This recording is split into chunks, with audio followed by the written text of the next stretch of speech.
These are the best and worst countries to invest in the world. And today we're putting them head to head, looking at different countries from 5 angles to figure out which country is number 1 for property investing and which is at the bottom of the list. Now, some of these rankings, they're going to raise your eyebrows. So stick around for this episode of the Property Academy podcast, because by the end, you're going to know the best country to invest in and which ones to stay away from. Now, I know we're a little bit biased living here in New Zealand, Andrew, but I got a email from a listener of the show who says, can you talk about some of the other countries in the world and like which ones are the best to invest in property? And so I thought, okay, we're going to have to be a little bit structured with this. So we'll look at each country that we'll go through on 5 different factors and we'll rate them out of 10. So I think we start with tax and regulation because it really is quite different all around the world. We'll talk about capital gains, so how much house prices are going up typically. We'll talk about cash flow, so rental returns, how much it costs to buy a house, especially like house price to income ratio. And then we'll talk about, can you actually buy there as a Kiwi, and basically how is it?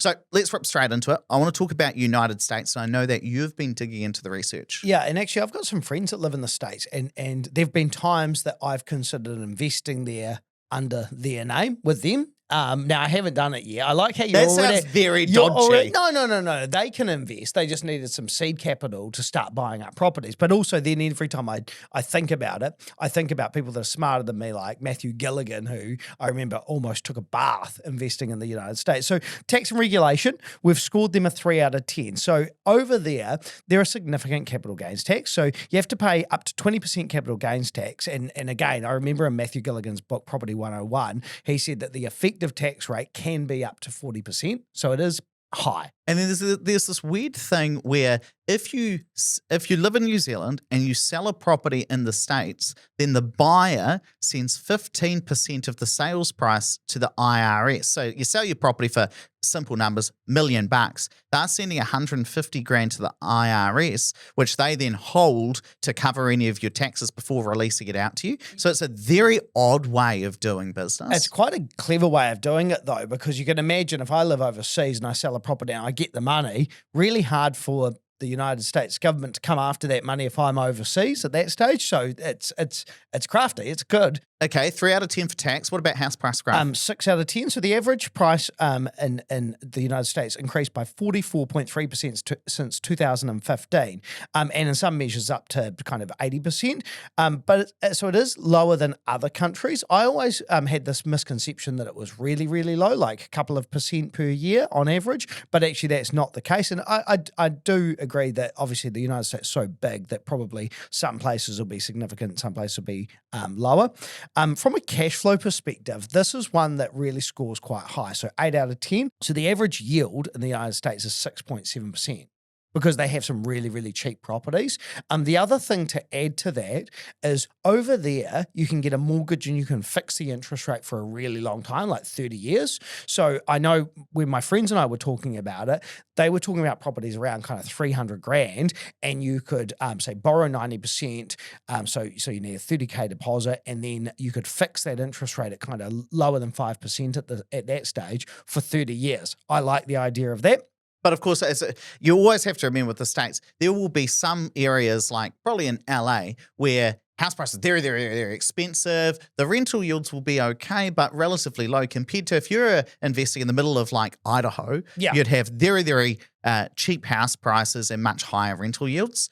Yeah, and that's on house prices. We've given them a 7 out of 10 for exactly that reason. There are parts of the United States, like I always see for some reason at the moment, Texas, I get these mansions show up and they're like, this is what you can buy for $1.5 million. And you think, wow, that's pretty impressive. But again, you go to somewhere like New York or LA, that same money's buying you a 30 square meter apartment if you're lucky. Yeah, but to be honest, having said that, if you're looking at a TikTok that says $1.5 million US, convert that over to New Zealand dollars, you're talking about $2.5 million. You see, I was looking the other day because I bought a reasonably expensive house in Auckland, and for that you get a normal house. I said to Angela, my wife, why don't we just look on Trade Me and see what that would get us in New Plymouth, which is close to my own hometown. Oh, gets you bloody mansion there as well. Texas, New Plymouth, same thing. And just lastly, how easy is it to buy as a Kiwi? We made that a 6 out of 10. So yes, Kiwis can invest in the United States, but again, there's more complexities around it, particularly around that tax side of things, but 6 out of 10. Yeah, it can be very hard to get a mortgage. So I want to take you to the United Kingdom now. And for tax and regulation, it's like a 2 out of 10 because they've got stamp duty. That stamp duty can be up to 12%. So you buy $1 million house, you got to pay $120,000 worth of stamp duty just to the government. Interest deductibility, that's been partly taken away. And then they also have a capital gains tax. Now, house price growth, I'm going to give it a 5 out of 10. Like historically, the UK, depending on where you are, like house prices haven't gone up as much, maybe like 2 to 5% on average.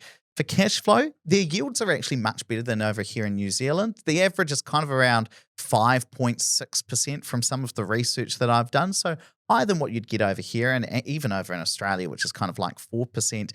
But the cost to buy a house, sometimes you might go online and be like, oh, wow, it costs like £300,000 to buy a house. You go, that's very cheap. Just remember, by the time you convert that into New Zealand dollars, 900,000. It's about $700,000 these days. So it's somewhat comparable to New Zealand. But the ability to buy as a Kiwi is where I really think the UK falls down, calling it a 4 out of 10, because you've got to pay that foreign buyer surcharge. There's the stamp duty. Now, of course, the UK is a little bit like the US. Like it's quite a big place. You've got 4 countries in there. Like, are we talking about England, Wales, Scotland, or Northern Ireland? But all up, we're calling it a 22 out of 50. So I'd say the UK is probably less of an opportunity, just from the research I've done, compared to the US. But I know you've also been looking at Spain. Yeah, Spain, because I'm thinking about where can I move to where there's good wine? So tax and regulation, we've given them a 3 out of 10. So they've got a capital gains tax, but they don't have full interest deductibility. So we know the pains of that. In terms of potential house gains, we've given that a 3 out of 10 because house prices have increased, but only 37% since 2015. So not at a rapid pace. Cash flow, again, the yields are relatively strong. So between kind of 5.5% and 7%. So we've given that 6 out of 10. Cost to buy a house, we've called that 5 out of 10 because price to income ratio is around 8.5 times. So it's actually worse than New Zealand. Can Kiwis buy? 7 out of 10. It's relatively easy. So what's that? 24 out of 50 with the quick maths? Yeah. So at the moment, the scoreboard is, we've actually said US is number 1. Spain is beating out the UK, and then the UK in there. And it's the stamp duty that kills, yeah? Because buy $1 million house, pay $100,000 in stamp duty, if it's 10% stamp duty, well, your house has to go up in value by 10% before you even break even. Yeah, and at that 34% over a 15-year, over a 10-year period, that's pretty slow. Does stamp duty count when it comes to the calculation of capital gains taxes? No, I don't think so. So let's say that I buy a house for $1 million, it goes up in value by 10%. I'm like, whippy, at least I've paid for my stamp duty. But does that $100,000 increase then get taxed? Probably depends on the country. Yeah, I don't know. You'd have to look into it. Now I want to come to Dubai because I see that people, even like one well-known in New Zealand property investor or investment coach, can we call them? Nicky Connors, get up, just say it. Is now in Dubai talking about property investment over there. So I really wanted to dive into the numbers. For tax and regulation, I'm going to give it a 9 out of 10. Like there's no income tax over there. There is no capital gains tax. There are some rental property taxes in terms of like paying some of your rental income out. But overall, and there's also like a transfer tax if you sell a property. But overall, it's pretty attractive, like 9 out of 10. House price growth has been pretty good over there since about 2014 to 2024. House prices are up like 52%. And I think that there could be still some potential for house prices to keep increasing. So, house prices have been up more than like Spain or even some parts of the US. Cash flow is pretty good depending on what you're buying. I've seen yields of around 6.8 to 7%, and the price to income ratio is actually lower than in the UK. It's about 7 times. And it's pretty easy for Kiwis to buy over there, without needing, a lot of government special permission.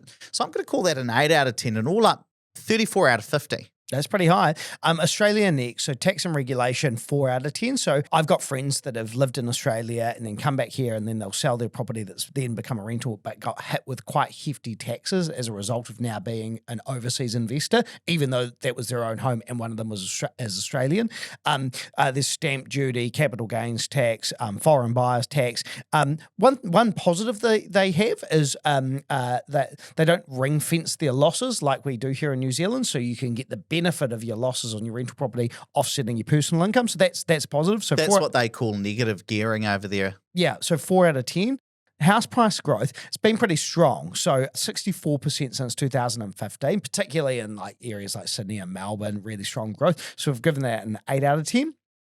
Cash flow, the yield is relatively low off the back of that growth. So kind of a gross yield of around about 4%. So not as high as the States or the UK. And again, I think this goes down to the fact that prices have gone up way faster than rents have. Cost to buy a house, I mean, again, it depends where you're buying, but you're almost 10% debt to income prices over there, so it is pretty high. So 4 out of 10 for that. And can you buy as a Kiwi? 7 out of 10. You can, but there are a lot more taxes that will disincentivize people to come in as an overseas borrower. Do you remember investor. We had a mortgage broker on our show for coming out of Australia, and she was talking about the enormous stamp duties you'd have to pay if you were investing in Melbourne, and now they've got the land tax in there as well. Yeah. So depending on which state you're looking at in Australia, some will be more attractive than others, right? So like probably if I was going to invest in Australia, like I'd start by looking at like Perth and Brisbane. Brisbane's my place. Would be the two places that I'd look at. I'd probably stay away from a Melbourne and a Sydney. Or that wouldn't be the first place that I'm like, I'm going to go looking there. So 28 out of 50 for Australia. Now, I want to go a little bit off the beaten track and talk about Turkey, right? Turkey's been quite interesting for me to me recently because they've had just astronomical house price growth. Now, the reason they've had that is inflation has been running at just crazy numbers over there. So house prices have gone up, but not by as much as inflation. But nonetheless, I wanted to dig into it. And when I sat there looking at the taxes and the regulations, I saw, they've got an annual property tax. They've got some stamp duty. They've got, other fees that apply when you purchase. And sometimes they even have rental caps. So I'm giving that quite a low score, 3 out of 10.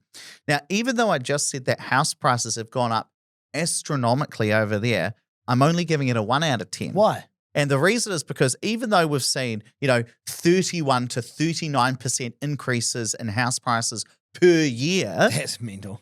We have seen, once you adjust for inflation and take that out, because they've had inflation of up to, like 40% and even higher than that, inflation-adjusted house prices are declining 5 to 14%, because I think the inflation rate to June 2025 was like 35%. Now, usually, Andrew, I say, but you don't really need to care about real house prices as a property investor. You care about nominal house prices. And the reason you care about nominal house prices is because, well, if you're investing with a mortgage, inflation decreases the real size of your mortgage as well. But if you're investing overseas, you don't just care about the value of the house and the inflation-adjusted size of the mortgage, you also care about the exchange rate. Yeah, okay. And if you have extremely high inflation over in Turkey, the value of the Turkish currency will decline. And therefore, yes, you might get enormous nominal gains in wealth, but once you bring that back over here to New Zealand, that erodes it as well. I'm annoyed that you thought of that, because I was thinking, I'm going to catch you out here, but no. Yeah, you're going to say Eb's inconsistent with his other podcasts, but actually it's extremely consistent. Cash flow, calling it a 5 out of 10. The gross rental yields are pretty good, 7%, but the issue that you just have to watch out for is if your costs are increasing and you haven't had the ability to adjust your rent, like that can be very difficult, because obviously the cost of living and the costs that you have to pay as a property investor can increase week by week depending on what we're talking about, whereas you might only have the chance to adjust your rent only every so often. And then on top of that, the price to income ratio is actually really high. It's like 10 to 11 times. So I'm calling that a 2 out of 10. But you can invest in Turkish properties if you want to. As a New Zealander, there are some restrictions, like I can't go there and buy 30 hectares of property, or I can't buy, I think it's properties that are in specific military zones. Nonetheless, I probably wouldn't want to, calling it a 19 out of 50. We've got a few more. I want to talk about Singapore, and I also want to come home to New Zealand, but what's your view on Singapore? Because I know you've had a bit to do there. Yeah, Singapore, tax and regulation, we're scoring it a 0 out of 10. And the reason for that is they really don't want overseas investment there. In fact, to be fair, they don't really want to encourage a lot of investment there in general. That they do make it harder for people who are Singaporean to buy additional properties. Now, if you're buying as a foreign buyer, you've got to pay a 60% stamp duty. 60% on top of your purchase price. Like, that's insane. And it also goes up for every extra property you buy? Capital growth, we're going to give it a 6 out of 10 because the growth there has been relatively strong, like about 45% over a 10-year period for private residential properties. Cash flow's bad. So cash flow, we've called it a 4 out of 10. And again, that's because they've had strong growth and the rental yields over there tend to be pretty capped. And so you're kind of talking around that 3.33%. So not a lot of yield there. And a big part of that as well is home ownership over there is so strong, like almost 90% home ownership. That's because it's so government subsidised. The other thing, just when you're thinking about those gross yields, that's on the property price, not on what you actually pay. So again, simple numbers, you buy $1 million house and then you pay an extra $600,000 in additional buyer stamp duty. But the yield that we're talking about is based on the price of the house, not on what you have to pay to purchase it. So the gross yield would actually be substantially 2%. less than that. Yeah. Cost to buy a house, 1 out of 10. Like price to income ratio over there is like 22%. That's if you're in the private market, yes, because a lot of it is government subsidised. We actually did a podcast on the Singapore property market and just how like off the wall it is. You should definitely go back and listen to that. And can Kiwis buy? We've given it a 2 out of 10. Only specific properties can be sold to Kiwis. Again, it's really hard to get in there. The Singaporean government have basically locked it down. So overall, we're going to score of 13 out of 50, lowest on the scoreboard. Okay, let's come to New Zealand, which is the market we know and primarily invest in, right? So we've got to make sure that we're not too biased here. From a tax and regulation perspective, you got to say, we don't know how lucky we are here in New Zealand. There's no capital gains tax. We've got the 2-year bright line test, but that's really been pushed back over the last couple of years. We don't have any stamp duty. Like you talk to a Kiwi about stamp duty, and they'll be like, I don't know what that is. It's so foreign to think that you've got to pay the government just to buy a house. At the moment, we've got 100% interest deductibility. We do have property taxes through council rates. There are your losses on a rental property are ring fenced, so we don't have the same tax benefits of negative gearing like Australia does. But nonetheless, there are so many benefits. I'm calling it an 8 out of 10. House price growth over the last 40-ish years, New Zealand and Australia have been pretty locked in step with each other. Especially, we've gone through a bit of a downturn. And they've made a recovery. So our numbers are very, very similar at the moment, whereas in the past we'd just edged them out. So 8 out of 10. Cash flow, though, we're not as strong. Like we're a 4 out of 10. Our median yield is sitting at about 4.5%. Depending on which city you're looking at, it's very similar to Australia. Some places like Perth will have a higher rental yield, but if you went to a smaller area like Dunedin or Invercargill here in New Zealand, we've got some cities with better rental yields as well. But 4 out of 10, same as Australia. Cost to buy a house. It's funny, once you start looking at the house price to income ratios all around the world, you realize that everywhere is expensive to buy a house. Like even in the UK or Singapore, it's very expensive to buy houses. It's about 7.3 times here in New Zealand at the moment. So all that a 5 out of 10. And this is the part where, like, of course, can Kiwis buy? It's a 10 out of 10. But putting that into the score almost feels like cheating because, of course, you can. So if you were to include, like, can Kiwis buy 10 out of 10, like, of course, then that would give us a score of 35. And it would go New Zealand, United Arab Emirates, and then the United States. But I almost think that we should just take out the can Kiwis buy and then pro-rata it, in which case New Zealand would get 31 out of 50, which means we'd put Dubai, the United Arab Emirates at the top, then New Zealand, and New Zealand would just beat out the United States. But obviously, if you're a New Zealander, you probably do care about whether it's easy to buy or not. And obviously it's a bit easier to buy in New Zealand as opposed to somewhere that's how long does it take to fly to Dubai these days? About 17 hours from Auckland. Yeah, I think the other thing is, one thing that we haven't taken into consideration is how easy is it to get money over there? Because let's face it, not many of us have $1 million in the bank that we can just uplift and go and buy something in the United States. We're probably going to have to get a loan. And if you can't get a loan from a United States bank, you're probably not going to be buying there. So therefore, that would be a consideration as well. And look, if you're a New Zealander watching this, this isn't about saying, oh, New Zealanders, we are the best place to buy an investment property in the world. But once you look at it, you're like, it's probably fair to say that would be at the top, would be, among the best places to buy investment properties, especially once you think no stamp duty. And you go like, oh, wow, that's a big difference. No capital gains tax. You know, we've got the bright line test, but it's only for 2 years. Hold a property for 2 years in one day. Don't have to worry about the bright line test anymore.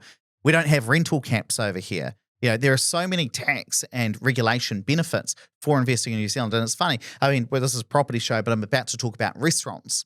So I was sitting at a restaurant in Auckland the other day, and was this one on your story? It looked like a nice restaurant. Where was place. that?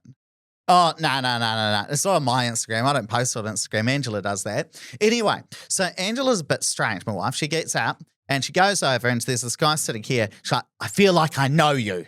And I'm like, where is she going with this? I've got no idea. She's like, I feel like I know you to this guy. He's like, okay, I'm from Christchurch. She's like, I'm from Christchurch. I feel like I've seen you at the bar. He's like, I own several bars. I was like, that's very cool. It's not the bar owner who you're thinking of. Anyway, and so we get talking to this guy and I'm like, okay, let's dive into the economics of hospitality and bars and how the market's going. These are the sorts of things I'm interested in. And he said, well, funnily enough, there is an Australian hospitality company at the moment who has a $200 million budget to buy hospitality businesses in New Zealand and start an arm over here. And I said, isn't that funny? Because when I think about it, you know, you go to Sydney and Melbourne, they've got wonderful, wonderful restaurants over there. Why the hell are they coming over here? He said, tax.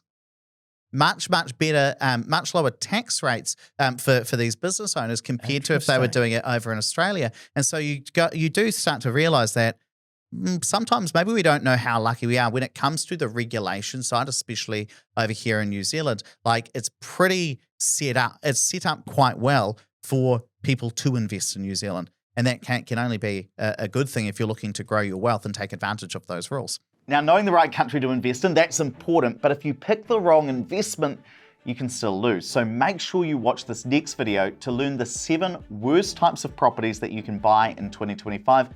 Including one that could lose you up to $700,000. Click here to watch that now.